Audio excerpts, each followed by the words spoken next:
ಆದ್ಮೇಲೆ ಕುಮಾರಸ್ವಾಮಿ ಅವರು ಕೂಡ ಸುದ್ದಿಗೋಷ್ಠಿ ಮಾಡಿದ್ರು, ರೈತರ ಮೇಲೆ ಎಫ್ಐಆರ್ ಹಾಕಿದ್ದಾರೆ ಅನ್ನೋ ಕಾರಣಕ್ಕಾಗಿ. ಅಲ್ಲ, ರೈತರ ಮೇಲೆ ಅಂತಲ್ಲ, ಯಾರು ಹೊಡೆದವ್ರೆ ಅವ್ರ ಮೇಲೆ ಎಫ್ಐಆರ್ ಹಾಕವ್ರೆ ಅಷ್ಟೇ. ರೈತರು ಯಾರು ಪೊರಕೆ ತಗೊಂಡು, ರೈತರುಗಳು ಯಾರು ಪೊರಕೆ ತಗೊಂಡು, ದೊಣ್ಣೆ ತಗೊಂಡು, ಚಪ್ಪಲಿ ತಗೊಂಡು ಕಲ್ಲಲ್ಲಿ ಹೊಡೆಯುವಂಥ ರೈತರನ್ನ ನೋಡಿದ್ದೀರಾ ನೀವು? ಯಾರು ಗಲಾಟೆ ಮಾಡೋರೆ ಅವ್ರ ಮೇಲೆ ಎಫ್ಐಆರ್ ಹಾಕವ್ರೆ ಅಷ್ಟೇ. ಸುಮಾರು ರೈತರುಗಳ ಮೇಲೆಲ್ಲ ಹೋಗಿ ಎಫ್ಐಆರ್ ಹಾಕೋಕ್ಕಾಗಲ್ಲ. ಹಾಕವ್ರೆ. ಅವರು ಅಧಿಕಾರಿಗಳ ಮೇಲೆ ಕೈ ಮಾಡಿದಾಗ ಅಧಿಕಾರಿಗಳು ಕಂಪ್ಲೇಂಟ್ ಕೊಟ್ಟವ್ರೆ, ನಮ್ಮ ಮೇಲೆ ಹಲ್ಲೆ ಮಾಡಿದ್ರು ಅಂತ. ಆ ಆಧಾರದ ಮೇಲೆ ಹಾಕವ್ರೆ. ನಾವೇನೋ ಅವ್ರಿಗೆ ಎಫ್ಐಆರ್ ಹಾಕಿ ಅಂತ ಹೇಳಿಲ್ಲ. ಅಧಿಕಾರಿಗಳು ಕಂಪ್ಲೇಂಟ್ ಕೊಟ್ಟಿದ್ರು, ಎಫ್ಐಆರ್ ಹಾಕವ್ರೆ. ಸರ್ಕಾರದ ನಿರ್ದೇಶನ ಏನಿಲ್ಲ ಅದರಲ್ಲಿ. ಸರ್ಕಾರದ ನಿರ್ದೇಶನ ಇಲ್ಲ. ಅಧಿಕಾರಿಗಳು ಅವ್ರಿಗೆ ಹೊಡೆತ ಬಿದ್ದಾಗ ಏನು ಮಾಡ್ತಾರೆ ಅವರು? ಈಗ ನಾನು ಉದಾಹರಣೆ ಕೊಡ್ತೀನಿ. ನಾನೇ ಸರ್ಕಲ್ ಇನ್ಸ್ಪೆಕ್ಟರ್ಗಳು ಸರಿ ಗಲಾಟೆ ಮಾಡಿದಾಗ ನನ್ನ ಮೇಲೆ ಕೇಸ್ ಹಾಕ್ಸಿದ್ರು. ಆಸ್ ಎ MLA ನನ್ನ ಮೇಲೆ ಕೇಸ್ ಹಾಕಿದ್ರು. ನಾನು ಹೋಗಿ ಸರ್ಕಾರಿ ಅಧಿಕಾರಿ ಮೇಲೆ ಗಲಾಟೆ ಮಾಡೋದು ಅಂತೇಳಿ ನನ್ನ ಮೇಲೆ ಕೇಸ್ ಹಾಕಿ 8 ವರ್ಷ ತಿರುಗಿದ್ದೀನಿ ನಾನು ಆ ಕೇಸ್ಗೆ. ಹಂಗೆ ಯಾರ್ಯಾರು ಸರ್ಕಾರಿ ಅಧಿಕಾರಿಗಳ ಮೇಲೆ ಮಾಡ್ತಾರೆ, ಹಲ್ಲೆ ಮಾಡ್ತಾರೆ, ಅವ್ರ ಮೇಲೆ ಕೇಸ್ ಆಗ್ತದೆ. ರೈತರ ಮೇಲೆ ಅಲ್ಲ, ಅದು ಗಲಾಟೆ ಮಾಡಿರೋ ಅವ್ರ ಮೇಲೆ. ದೇವೇಗೌಡರು ಲೆಟರ್ ಬರೆದಿದ್ದಾರೆ ಸರ್, ಚೀಫ್ ಮಿನಿಸ್ಟರ್ಗೆ ಲೆಟರ್ ಬರೆದಿದ್ದಾರೆ, ಇದನ್ನ ಕೈ ಬಿಡದೆ ಹೋದ್ರೆ ನಾನು ಹೋರಾಟ ಕೊಡ್ತೀನಿ. ಇರ್ಲಿ, ಅದ್ರ ಬಗ್ಗೆ ನಾನು ರಿಯಾಕ್ಟ್ ಮಾಡಕ್ ಹೋಗಲ್ಲ. ಬಟ್ ಅವ್ರ ಮಗನೇ ಇದ್ದಾಗ ಬಿಡಿಸ್ಬೋದಾಗಿತ್ತು ದೇವೇಗೌಡರು. ಇದೇ ರೈತರು ಹೋಗಿ ದೇವೇಗೌಡರ ಹತ್ರ 2018ರಲ್ಲಿ ನಿಮ್ಮ ಮಗ ಅವ್ರಿಗೆ ಹೇಳಿ ದಯಮಾಡಿ ಇದನ್ನ ಡ್ರಾಪ್ ಮಾಡಿಸಿ ಅಂತ ಹೋದಾಗ, ಇಲ್ಲ ಹಂಗೆ ಮಾಡೋಕ್ಕಾಗಲ್ಲ, ಅವನೇನು ಹೇಳ್ತಾನೆ ಹಂಗೆ ಕೇಳ್ಕೊಂಡು ಹೋಗಿ ಅಂತ ಹೇಳಿದಂಥ ದೇವೇಗೌಡರು ಇವತ್ತು DK ಶಿವಕುಮಾರ್ ಅವರು ಮುಖ್ಯಮಂತ್ರಿ ಆಗಿದ್ದಾರೆ ಅಂತೇಳಿ ಅದು ಯಾವುದೇ ಇಶ್ಯೂ. ಈಗ ನೋಡಿ, ದೇವೇಗೌಡರಿಗೆ ಬಹಳ ಜ್ವಲಂತ ಸಮಸ್ಯೆಗಳಿದ್ದಾವೆ ಈ ರಾಜ್ಯದಲ್ಲಿ. ಅದು ಮೇಕೆದಾಟು ಇರ್ಬೋದು, ಮಹದಾಯಿ ಇರ್ಬೋದು, ಈ ರೀತಿ ಅನೇಕ ಇಶ್ಯೂಸ್ಗಳಿದ್ದಾವೆ. ಅದ್ರ ಬಗ್ಗೆ ಅವರು ಬೆಳಕು ಚೆಲ್ಲಬೇಕು, ಅದ್ರ ಬಗ್ಗೆ ಅವರು ಹೋರಾಟ ಮಾಡಬೇಕು. ಅದ್ರ ಬಗ್ಗೆ ಅವರು ನರೇಂದ್ರ ಮೋದಿ ಅವ್ರಿಗೆ ಕಾಸ ಇದ್ದಾರೆ. ನರೇಂದ್ರ ಮೋದಿ ಅವ್ರ ಹತ್ರ ಹೋಗಿ ಇಂಥ ಸಮಸ್ಯೆಗಳನ್ನ ಬಗೆಹರಿಸಲಿ. ಈಗ ದೇವೇಗೌಡರೇ IIT ಆಗಬೇಕು ಅಂತೇಳಿ, IIT ಆಗಬೇಕು ಅಂತೇಳಿ ದೇವೇಗೌಡರೇ IIT ಆಗಬೇಕು ಅಂತೇಳಿ 2000 ಎಕರೆ ಹಾಸನದಲ್ಲಿ ನ್ಯಾಷನಲ್ ಹೈವೇನಲ್ಲಿ ಅಕ್ವೈರ್ ಮಾಡೋರಲ್ಲ, ಇದಕ್ಕೆ ದೇವೇಗೌಡರು ಯಾಕೆ ಹೋರಾಟ ಮಾಡಲಿಲ್ಲ ಕೈ ಬಿಡಿ ಅಂತ? ತಮಗೊಂದು ನ್ಯಾಯ, ಪರರಿಗೊಂದು ನ್ಯಾಯ. ಅವ್ರಿಗೆ ಮೂಲ ಉದ್ದೇಶ ಏನಂತಂದ್ರೆ DK ಶಿವಕುಮಾರ್ ಅವ್ರ ಮೇಲೆ ಕಪ್ಪು ಮಸಿ, ಅವ್ರ ಮುಖಕ್ಕೆ ಕಪ್ಪು ಮಸಿ ಬೆಳಿಬೇಕು, ಅವ್ರಿಗೆ ಕೆಟ್ಟ ಹೆಸರು ಬರಬೇಕು. ಅದಕ್ಕೆ ಏನೇನು ಷಡ್ಯಂತ್ರ ಮಾಡಬೇಕು ಅದೆಲ್ಲ ಸೇರಿ ಅವ್ರ ಕುಟುಂಬ ಮಾಡ್ತಾ ಇದೆ. ದೇವೇಗೌಡರು, ಕುಮಾರಸ್ವಾಮಿ ಅವರು ಇರ್ಬೋದು, ಎಲ್ಲರೂ ಸೇರಿ ಮಾಡ್ತಾ ಇರ್ತಕ್ಕಂಥದ್ದು ಷಡ್ಯಂತ್ರ. ಈಗ ಹಾಸನದಲ್ಲಿ ಮೊನ್ನೆ ಇವರು DK ಶಿವಕುಮಾರ್ ಅವ್ರು ಕರ್ಸಿ ಅವ್ರಿಗೆ ಪರಿಹಾರ ಕೊಟ್ಟಿದ್ದು, ಅವ್ರಿಗೂ ಪರಿಹಾರ ಕೊಟ್ಟಿರಲ್ಲ. ಫೈನಲ್ ನೋಟಿಫಿಕೇಶನ್ ಯಾಕೆ ಮಾಡಿದ್ರು? IITನೇ ಮಂಜೂರಾಗಿಲ್ಲ ಇನ್ನ ಕೇಂದ್ರದಿಂದ. ಫೈನಲ್ ನೋಟಿಫಿಕೇಶನ್ ಮಾಡ್ಬಿಟ್ಟು 2000 ಎಕರೆ ಆ ರೈತರು ಬಾಯಿ ಪಡ್ಕೊಂಡ್ರು, ಬೀದಿಗೆ ಬಂದ್ರು, ಅವ್ರಿಗೇನು ಕೇಳಲಿಲ್ಲ ರೇವಣ್ಣ ಅವರು. ಅಲ್ಲೊಂದು ನ್ಯಾಯ ಹಾಸನದಲ್ಲಿ, ಇಲ್ಲೊಂದು ನ್ಯಾಯ ಹಂಗಂದ್ರೆ ದೇವೇಗೌಡರು ಆತ್ಮಾವಲೋಕನ ಮಾಡ್ಕೋಬೇಕು.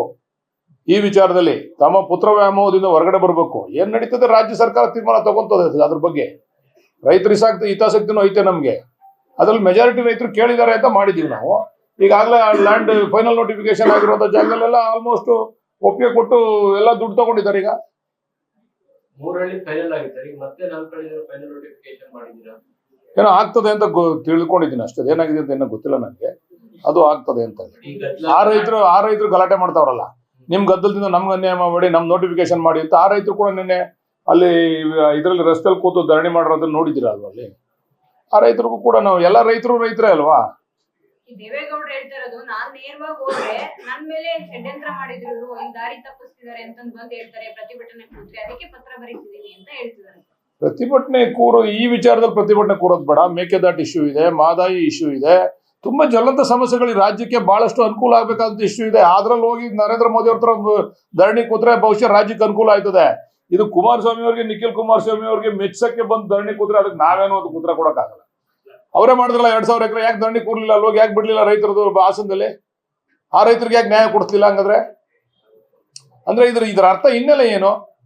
ದೇವೇಗೌಡರ ಕುಟುಂಬ DK ಶಿವಕುಮಾರ್ ಅವರ ವಿರುದ್ಧ ಷಡ್ಯಂತ್ರ ಮಾಡ್ತಾ ಇದೆ ಅಂತೇಳಿ ಅದು ಜನರಿಗೆ ಅರ್ಥ ಆಗ್ತದೆ. ಜನರು ತೀರ್ಮಾನ ಮಾಡ್ತಾರೆ. ಷಡ್ಯಂತ್ರಕ್ಕೆ ನೀವು ಕೂಡ ಈ ಬಿಡದಿಯಲ್ಲಿ ಬಹಳ ಅಗ್ರೆಸಿವ್ ಆಗಿ ಮೂವ್ ಆಗಿ ಅವಕಾಶ ಮಾಡ್ಕೊಡ್ತಾ ಇದ್ದೀರಾ? ಅಗ್ರೆಸಿವ್ ಆಗಿ ಏನಿಲ್ಲ, ನಾವು ಪ್ರೊಸೀಜರ್ ಫಾಲೋ ಮಾಡ್ತಾ ಇದೀವಿ ನಾವು ಅಷ್ಟೇನೆ. ನಾವು ಅಗ್ರೆಸಿವ್ ಅಂತ ಏನಿಲ್ಲ. ಇದು 1 ವರ್ಷದಿಂದ ಇತ್ತು ನೋಡಿ. ಈಗ ಪ್ರಿಲಿಮಿನರಿ ನೋಟಿಫಿಕೇಶನ್ ಆಗಿರೋದು 1 ವರ್ಷದಿಂದ. DK ಶಿವಕುಮಾರ್ ಅವರು ಮುಖ್ಯಮಂತ್ರಿ ಆಗೋದಕ್ಕಿಂತ ಮುಂಚೆನೆ ಬಂದು ದೇವೇಗೌಡರು ಧರಣಿ ಕೂತಿ ಬಿಡ್ರಿ ಪ್ರಿಲಿಮಿನರಿ ನೋಟಿಫಿಕೇಶನ್ ಅಂತಾರೆ, ಅದಕ್ಕೆ ನ್ಯಾಯ ಸಿಕ್ತಿತ್ತು. ಫೈನಲ್ ನೋಟಿಫಿಕೇಶನ್ ಆದ್ಮೇಲೆ ಬಂದ್ಬಿಟ್ಟು ಈಗ DK ಶಿವಕುಮಾರ್ ಅವರು ಮುಖ್ಯಮಂತ್ರಿ ಆಗ್ಬಿಟ್ಟವ್ರೆ ಅಂತ ಹೇಳಿ ಬಂದು ಕೂರೋದ್ರಿಂದ ಇದು ಎಷ್ಟು ಮಟ್ಟಿಗೆ ಸಮಂಜಸ ಅಂತೇಳಿ ಜನ ತೀರ್ಮಾನ ಮಾಡ್ತಾರೆ. ಬಿಡಿ, ಈ ತರ ದ್ವೇಷದ ರಾಜಕಾರಣ ದೇವೇಗೌಡರು ಇವತ್ತಿಂದ ಮಾಡಿರೋದಲ್ಲ. SM ಕೃಷ್ಣ ಅವ್ರ ವಿರುದ್ಧ ಷಡ್ಯಂತ್ರ ಮಾಡಿದ್ರು. ಅವ್ರಿಗೆ ಯಾರನ್ನೂ ಬೇರೆಯವರು ಆ ಜನಾಂಗದಲ್ಲಿ ಬೇರೆಯವರು ಮುಖ್ಯಮಂತ್ರಿ ಆಗಿ ಇರ್ತಕ್ಕಂಥದ್ದನ್ನ ಸಹಿಸ್ಕೊಳಕ್ ಅವ್ರು ಸಾಧ್ಯನೇ ಇಲ್ಲ. ಅವರ ಮನಸ್ಥಿತಿ ಅದು. ಅದರಿಂದ ಬಂದು ಅವರು ಧರಣಿ ಕೊಡ್ತೀವಿ ಅಂದ್ರೆ ನಾವೇನ್ ಮಾಡ್ಲಿಕ್ಕಾಗ್ತದೆ?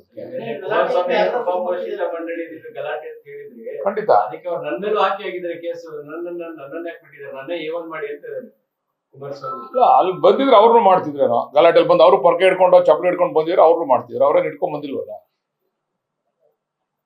ಸರ್ಕಾರ ಕಾಂಪ್ಲಿಕೇಟೆಡ್ ಮಾಡ್ಕೊಳ್ತಾ ಇದೆ ಕೇಸ್ ಅನಿಸ್ತಾ ಇದೆ. ಕಾಂಪ್ಲಿಕೇಟೆಡ್ ಅವ್ರು ಮಾಡ್ತಾವ್ರೆ ಅಷ್ಟೇ, ಕುಮಾರಸ್ವಾಮಿ ಅವ್ರು ಕಾಂಪ್ಲಿಕೇಟೆಡ್ ಮಾಡ್ತಾವ್ರೆ, ಸರ್ಕಾರ ಏನ್ ಕಾಂಪ್ಲಿಕೇಟೆಡ್ ಮಾಡ್ಕೋತಾ ಇಲ್ಲ. ನೋಟಿಫಿಕೇಶನ್ ಆಗಿದೆ, ದುಡ್ಡು ತಗೊಂತಾರೆ, ಜನ ತಗೊಂತಾರೆ, ಆಗೋರು ಮಾಡೋರು ಮಾಡ್ತಾ ಇರ್ತಾರೆ, ಆಗೋದು ಆಗ್ತಾ ಇರ್ತದೆ. ಈಗ JMC ನ ಸ್ಥಳಕ್ಕೆ ಈಗ ಹೊಸ ಟೆಕ್ನಾಲಜಿ ಪ್ರಕಾರ ಅಲ್ಲೇ ಹೋಗಿ ಮಾಡ್ಬೇಕು ಅಂತ ಏನಿಲ್ಲ. JMC ನ ಈಗೆಲ್ಲ ಸ್ಯಾಟಲೈಟ್ ಸರ್ವೆ ಎಲ್ಲ ಇದೆ, ಸ್ಯಾಟಲೈಟ್ ಸರ್ವೆ ಮಾಡೋ ಕೂಡ JMC ಮಾಡ್ಬೋದು. ನಾವೇನಂದ್ರೆ ಸ್ಥಳೀಯವಾಗಿ ಹೋದ್ರೆ ಸಣ್ಣ ಪುಟ್ಟ ಗಿಡಗಳಿಗೆ ಅನುಕೂಲ ಆಗ್ತದೆ ಅಂತ ಹೇಳಿ ಈಗ ರೈತರು ಕೇಳ್ಕೊಂಡ್ರೆ ಮೇಲ್ಗಡೆ ಸ್ಯಾಟಲೈಟ್ ಸರ್ವೆ ಮಾಡಿ ನಾವು JMC ಮಾಡ್ಬೋದು. ಇನ್ನು ಅಲ್ಲೇ ಹೋಗಿ ಸ್ಥಳದಲ್ಲೇ ನಿಂತ್ಕೊಂಡು ಮಾಡ್ಬೇಕು ಅಂತಕ್ಕಂಥದ್ದು ಇಲ್ಲ. ಇವಾಗ ಯಾರು ಕೇಳ್ತಾರೋ ಅವ್ರ ಹತ್ರ ಮಾಡ್ತಾ ಇದೀವಿ ನಾವು, ಯಾರು ಕೇಳಲ್ಲ ಅವ್ರ ಹತ್ರ ಹೋಗ್ತಾ ಇಲ್ಲ ನಾವು. ಯಾವ ರೈತರು ಬೇಡ ಅಂತ ಹೇಳಿದ್ರೆ ಅವ್ರ ಹತ್ರ ಹೋಗ್ತಾ ಇಲ್ಲ ನಾವು. ಈಗ ಗಲಾಟೆ ಆದ ಹಳ್ಳಿಗೆ ನಾಳೆ ಹೋಗ್ತೀರಿ ಅಂತ ಹೇಳಿದ್ದಾರೆ ಸರ್ ಕುಮಾರಸ್ವಾಮಿ. ಹೋಗಿ ಬರ್ಲಿ, ದೇವ್ರು ಒಳ್ಳೇದ್ ಮಾಡ್ಲಿ ಅವ್ರಿಗೆ. ಅವ್ರು ತರಲೆ ಮಾಡಕ್ಕೆ ಇರುತ್ತಾನೆ, DK ಶಿವಕುಮಾರ್ ಅವ್ರ ಮೇಲೆ ತರಲೆ ಮಾಡಕ್ಕೆ ಇರೋದು, ಅವ್ರು ಮಾಡ್ಲಿ, ಏನ್ ತೊಂದ್ರೆ ಇಲ್ಲ, ಹೋಗಿ ಬರ್ಲಿ. ಅಪ್ಲಿಕೇಶನ್ ಆಗಲ್ವಾ ನಾಳೆ ನೀವು ಫೈನಲ್ ನೋಟಿಫಿಕೇಶನ್ ಇನ್ನೊಂದು ಹಳ್ಳಿ ಮಾಡಿದ್ದೀರಿ, ಅಲ್ಲಿ ಸರ್ವೆ ಹೋದಾಗೆ ಮತ್ತೆ ಇದು ಗಲಾಟೆ ಗಿಲಾಟೆ ಆಗಲ್ವಾ? ಏನಿಲ್ಲ, ರೈತರು ಬಂದು ದುಡ್ಡು ಕೊಡಿದ್ರೆ ಕೊಡ್ತೀವಿ, ಇಲ್ಲ ಅಂದ್ರೆ ಇಲ್ಲ ಅಷ್ಟೇ. ಗಲಾಟೆ ನಾವ್ ಆಗ್ಲೇ ಹೇಳಿಲ್ವಾ, ಇದು ಯಾವ್ದೋ ಕುಪ್ಪ ಪೋಷಿತ ನಾಟಕ ಮಾಡಲಿಲ್ಲ, ಆಗ್ಲೇ ಹೇಳಿದೀನಿ. ಅದು ಇನ್ನೊಂದ್ಸರಿ ಯಾಕೆ ಕೇಳ್ತೀನಿ.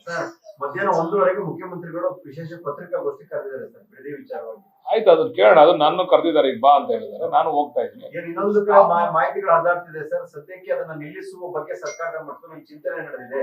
ಸದ್ಯಕ್ಕೆ ಯೋಜನೆಯನ್ನು ಸ್ಥಗಿತಗೊಳಿಸುವ ಅದು ಸರ್ಕಾರ ತೀರ್ಮಾನ ತಗೊಂಡ್ರೆ ಅದಕ್ಕೆ ನಾವು ತಲೆ ಬಾಗ್ತೀವಿ. ಸರ್ಕಾರದ ತೀರ್ಮಾನಕ್ಕೆ ನಾವೇನು ವಿರುದ್ಧ ಹೋಗಲ್ಲ.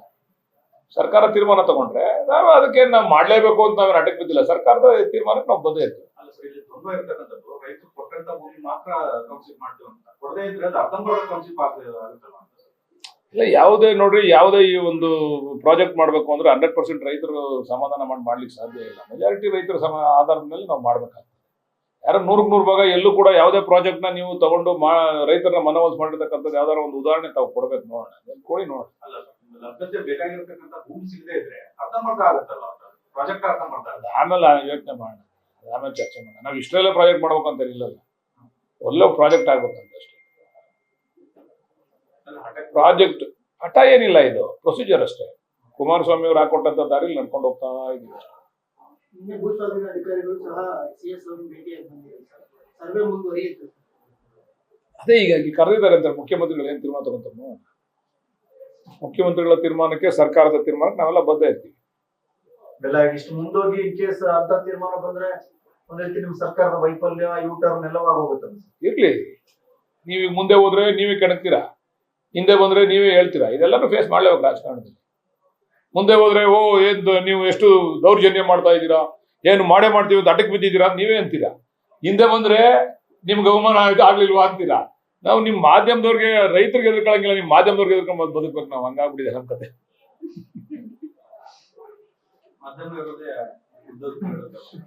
ಅದಕ್ಕೆ ನಾವು ಒಪ್ಕೊಂಡಿದೀವಲ್ಲ, ನಿಮ್ ಮಾಧ್ಯಮಕ್ಕೆ ಎದುರ್ಕೊಂಡು ಬದುಕ್ತಾ ಇರೋದು ನಾವು.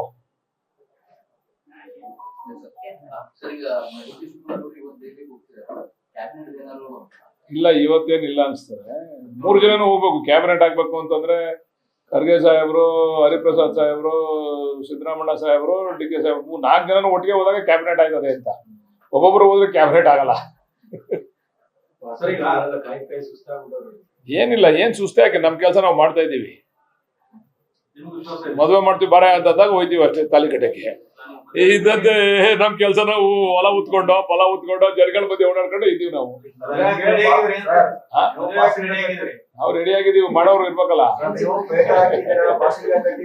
ಇನ್ನೂ ಕಟ್ಟಿಲ್ಲ, ನೀವೆಲ್ಲ ಸೇರಿ ಮಾಧ್ಯಮ ಕಟ್ಬೇಕು. ಅದ್ ಸಿಗದೆ ಹೋದ್ರೆ ಏನ್ ಮಾಡೋದು, ವಾಪಸ್ ಬರ್ತೀವಿ. ನೀವು ಹೇಳಿದ್ರಲ್ಲ, ಯೂಟ್ಯೂಬ್ ನೋಡ್ಕೊಂಡು ಹೋಗ್ತೀವಿ.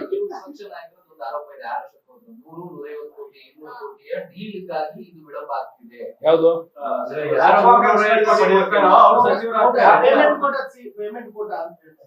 ಅವ್ರಿಗೆ ಅನುಭವ, ಬಿಜೆಪಿನಲ್ಲಿ ಅದೆಲ್ಲ ಅನುಭವ ಆಗಿದೆ. ಅವ್ರಿಗೆ ಅನುಭವದ ಮಾತುಗಳನ್ನ ಆಡ್ತಾರೆ. ಆರ್ ಅಶೋಕಣ್ಣ ಅವ್ರ ಬಗ್ಗೆ ಹೆಚ್ಚಿಗೆ ಕೇಳೋದ್ ಬೇಡ, ಅವ್ರ ಅನುಭವಕ್ಕೆ ತಕ್ಕಂತೆ ಮಾತಾಡ್ತಾರೆ. ನನಗ್ ಗೊತ್ತಿಲ್ಲ, ಅವ್ರನ್ನೇ ಕೇಳಿ ಆರ್ ಅಶೋಕಣ್ಣ ಅವ್ರನ್ನ. ಕಾಂಗ್ರೆಸ್ನೆಲ್ಲ ಆರೋಪ ಬಂದ್ಮೇಲೆ ಅವ್ರ ಮೇಲೂ ಆರೋಪ ಇರ್ಬೇಕಲ್ಲ, ಅದು ರಾಷ್ಟ್ರೀಯ ಪಕ್ಷಗಳ ಮೇಲೆ ಎಲ್ಲಾನು ಕೂಡ ಆರೋಪ ಬರ್ಬೇಕಲ್ಲ ಅದು. ಅದರಿಂದ ಪಾಪ ಅಶೋಕಣ್ಣ ಅವರು ಅವ್ರ ಅಭಿಪ್ರಾಯ ತಿಳಿಸಿದ್ದಾರೆ, ಸ್ವಾಗತ ಬಯಸ್ತೀವಿ.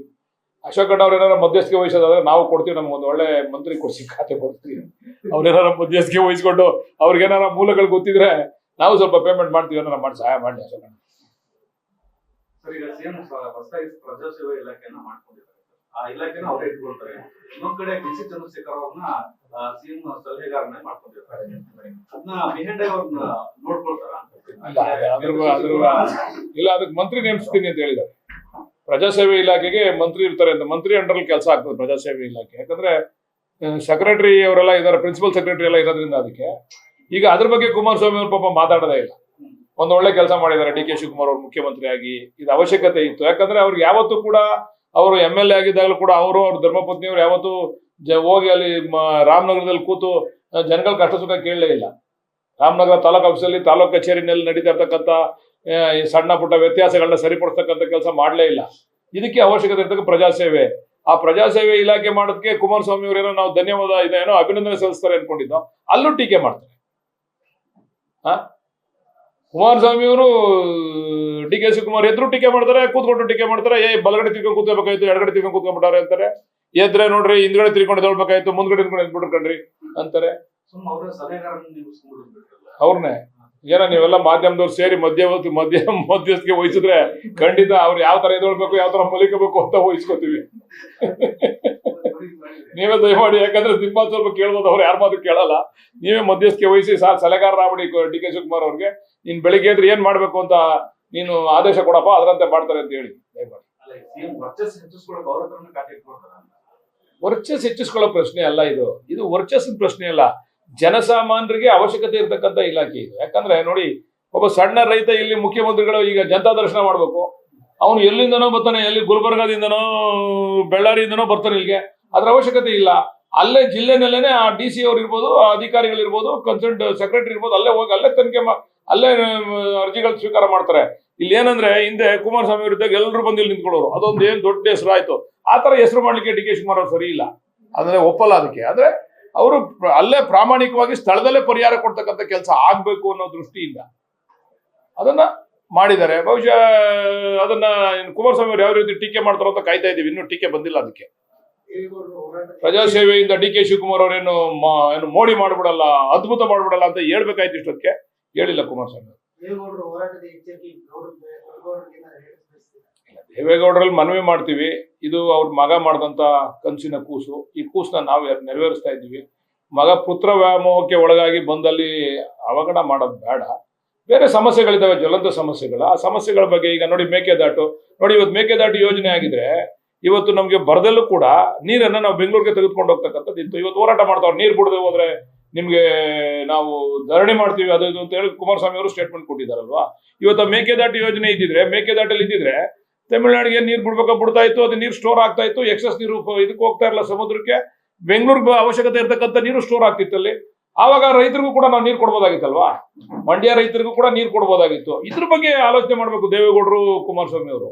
ಮೇಕೆದಾಟು ಯೋಜನೆಯನ್ನು ಜಾರಿ ಕೊಡಿಸಿ ರಾಷ್ಟ್ರೀಯ ಯೋಜನೆ ಅಂತ ಘೋಷಣೆ ಮಾಡಿಸಿ ಅದಕ್ಕೆ ದುಡ್ಡು ಬಿಡುಗಡೆ ಮಾಡಿಸಿದ್ರೆ ಆವಾಗ ನಾವು ಕುಮಾರಸ್ವಾಮಿ ಅವರು ಕಾವೇರಿ ಕೋಳದಲ್ಲಿ ಗೆದ್ದಿರೋದಕ್ಕೆ ಸಾರ್ಥಕತೆ ಅಂತ ಹೇಳಿ ನಾವು ಕೂಡ ಅವ್ರಿಗೆ ಸನ್ಮಾನ ಮಾಡ್ತೀವಿ.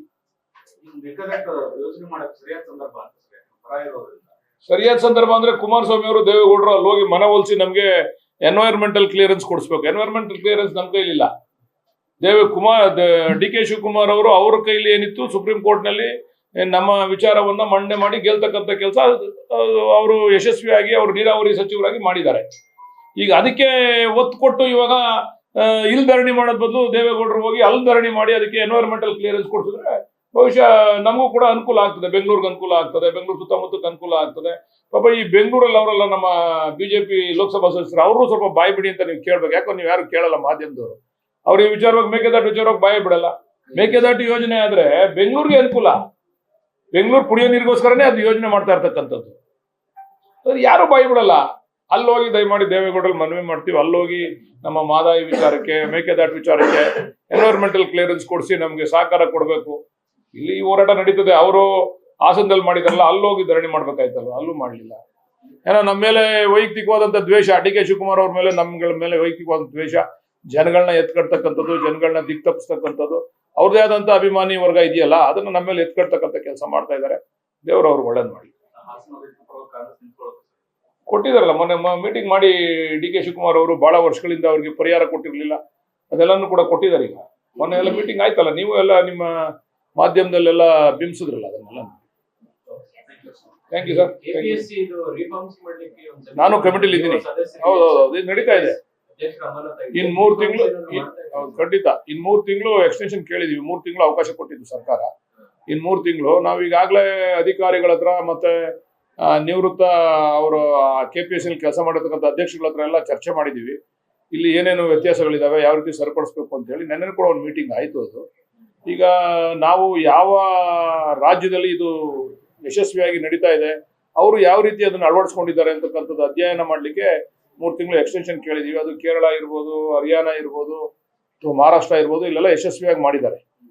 ಅದನ್ನು ಯಾವ ರೀತಿ ಮಾಡಿದ್ದಾರೆ ಯಶಸ್ವಿಯಾಗಿ, ಅವರು ಯಾವ ರೀತಿ ಅದನ್ನು ಅಳವಡಿಸ್ಕೊಂಡಿದ್ದಾರೆ ಅಂತಕ್ಕಂಥದ್ದನ್ನು ವಿಚಾರವಾಗಿ ನಾವು ಅಲ್ಲೂ ಕೂಡ ಪ್ರವಾಸ ಮಾಡಬೇಕು ಅಂತೇಳಿ 3 ತಿಂಗಳು ಎಕ್ಸ್ಟೆನ್ಷನ್ ಕೇಳಿದ್ವಿ. ವಿಚಾರ ನಮ್ಮ ಅಧ್ಯಕ್ಷರು ಅಲ್ಲ, ಅದರಲ್ಲಿ ವಿಭಿನ್ನ ಅಭಿಪ್ರಾಯಗಳಿದಾವೆ. UPSC ಮಾಡಲೇ ಮಾಡಬೇಕು, ಬಟ್ ಇನ್ನೂ ವಿಭಿನ್ನ ಅಭಿಪ್ರಾಯಗಳಿದಾವೆ. ಕೇಂದ್ರ ಸರ್ಕಾರಕ್ಕೂ ರಾಜ್ಯ ಸರ್ಕಾರಕ್ಕೂ ಸಾಕಷ್ಟು ವ್ಯತ್ಯಾಸ ಇದೆ. ಯಾಕಂದ್ರೆ ನಮ್ಮಲ್ಲಿ ಹಣಕಾಸಿನ ಮುಗ್ಗಟ್ಟುಗಳು ಅವಾಗ ತಲೆದೂರ್ತಾ ಇರ್ತದೆ. ಕೇಂದ್ರ ಸರ್ಕಾರದಲ್ಲಿ ಆ ಹಣಕಾಸಿನ ಮುಗ್ಗಟ್ಟು ಬರೋದಿಲ್ಲ. ಈ ಹಣಕಾಸು FDA ಕ್ಲಿಯರೆನ್ಸ್ ಇಂದಾನೆ ನಮ್ಗೆ ಸ್ವಲ್ಪ ಸಣ್ಣ ಪುಟ್ಟ ವ್ಯತ್ಯಾಸಗಳಾಗ್ತಕ್ಕಂಥದ್ದು. ಪ್ರತಿಯೊಂದಕ್ಕೂ FD ಕ್ಲಿಯರೆನ್ಸ್ ತಗೋಬೇಕಲ್ಲ ನಾವು, ಅದರಿಂದ ಕೆಲವು ಸಂದರ್ಭದಲ್ಲಿ ಏರುಪೇರಾಗಿ ಅದರಿಂದ ವ್ಯತ್ಯಾಸಗಳಾಗ್ತಾ ಇರ್ತದೆ. ಅದಕ್ಕೆ ಅದೆಲ್ಲ ಇನ್ನ ಸಂಪೂರ್ಣ ಅಧ್ಯಯನ ಮಾಡಿ ಬೇರೆ ರಾಜ್ಯದಲ್ಲಿ ಯಾವ ರೀತಿ ಅನುಷ್ಠಾನ ಮಾಡಿದ್ದಾರೆ ಅಂತ, ಯಾವ್ದು ಒಳ್ಳೆ ರಾಜ್ಯಗಳು ಈ ರೀತಿ ನಡೀತಾ ಇರ್ತಕ್ಕಂಥದ್ದು, ಒಳ್ಳೆ ರೀತಿ ನಡೀತಾ ಇರ್ತಕ್ಕಂಥದ್ದನ್ನ ನೋಡಿ ಆಮೇಲೆ ಅದ್ರ ಬಗ್ಗೆ ಒಂದು ವರದಿಯನ್ನ ನಾವು ವಿಧಾನಸಭೆಗೆ ಸಲ್ಲಿಸ್ತೀವಿ. ಸ್ಪೀಕರ್ ಕ್ಲೀನ್ ಇಮೇಜ್ ಇರೋ ಸದಸ್ಯರಾಗ್ಲಿ ಅಧ್ಯಕ್ಷರಾಗ್ಲಿ ಆಗದೇ ಇಲ್ಲ ಸರ್. KPSC ಎಲ್ಲ ಗಣಕೀಯರನ್ನ ತಗೊಂಡು ಸರ್ಕಾರ ನೀವಿರ್ಲಿ ಬಿಜೆಪಿ ಗೌರ್ಮೆಂಟ್ ಇದ್ದಾರೆ. ನಮ್ಮೇಲೆ ಯಾಕೆ ಹೇಳ್ತೀರಾ? ನಮ್ಮೇಲೆ ಹೇಳ್ಬಿಡಿ. ನಾವಿದ್ದಾಗೆಲ್ಲ ಕ್ಲೀನ್ ಆಗಿರೋರ್ನ ಹಾಕಿದೀವಿ. ಬಿಜೆಪಿ ನೋಡ್ರಿ, ಯಾವುದೇ ಭ್ರಷ್ಟಾಚಾರ ಶುರು ಆಗಿದ್ರೆ ಅದು ಬಿಜೆಪಿ ಕಾಲದಿಂದನೇ ಶುರು ಆಗಿದೆ. ನೀವು ಅನೇಕ ಉದಾಹರಣೆಗಳನ್ನ ನೋಡ್ಕೊಂಬನ್ನಿ. ದೇವೇಗೌಡರ ಆದಿಯಾಗಿ, ಅವರಿಂದ ರಾಮಕೃಷ್ಣ ಹೆಗಡೆ ಆದಿಯಾಗಿ, ಅವರಿಂದ ಇದ್ದಂಥ ವೀರಪ್ಪ ಮೊಯ್ಲಿ ಅವರು ಇರ್ಬೋದು, ಅಥವಾ ನಿಜಲಿಂಗಪ್ಪನವ್ರು ಇರ್ಬೋದು, ದೇವರಾಜ ಅರಸು ಅವರು ಇರ್ಬೋದು, ಇವರೆಲ್ಲ ಅನೇಕ ಮುಖ್ಯಮಂತ್ರಿಗಳನ್ನ ನಾವು ನೋಡಿದೀವಿ. ಈ ಭ್ರಷ್ಟಾಚಾರ, ಅತಿಯಾಗಿ ಭ್ರಷ್ಟಾಚಾರ ಶುರುವಾಗಿದೆ ಬಿಜೆಪಿ ಈ ರಾಜ್ಯದಲ್ಲಿ ಅಧಿಕಾರಕ್ಕೆ ಬಂದಾಗಿಂದ. ತೀರಾ ವ್ಯಾಪ್ತಿ ಮೀರಿ ಹೋಗ್ಬಿಡ್ತು ಅದು. ಅದನ್ನ ಸರಿಪಡಿಸ್ತಕ್ಕಂಥ ಕೆಲಸ ಆಗ್ಬೇಕೀಗ. Thank you. ಲೇಟೆಸ್ಟ್ ಹಾಗೂ ಇಂಟ್ರೆಸ್ಟಿಂಗ್ ಸುದ್ದಿಗಳಿಗಾಗಿ ಬಾಸ್ ಟಿವಿ ಕನ್ನಡ ಚಾನೆಲ್ನ ಸಬ್ಸ್ಕ್ರೈಬ್ ಮಾಡಿ. ಹಾಗೆಯೇ ಬೆಲ್ ಐಕಾನ್ ಪ್ರೆಸ್ ಮಾಡಿ. ಇದರ ಜೊತೆಗೆ ಫೇಸ್ಬುಕ್, ಇನ್ಸ್ಟಾಗ್ರಾಮ್, ಎಕ್ಸ್ನಲ್ಲೂ ಮಿಸ್ ಮಾಡದೆ ಫಾಲೋ ಮಾಡಿ.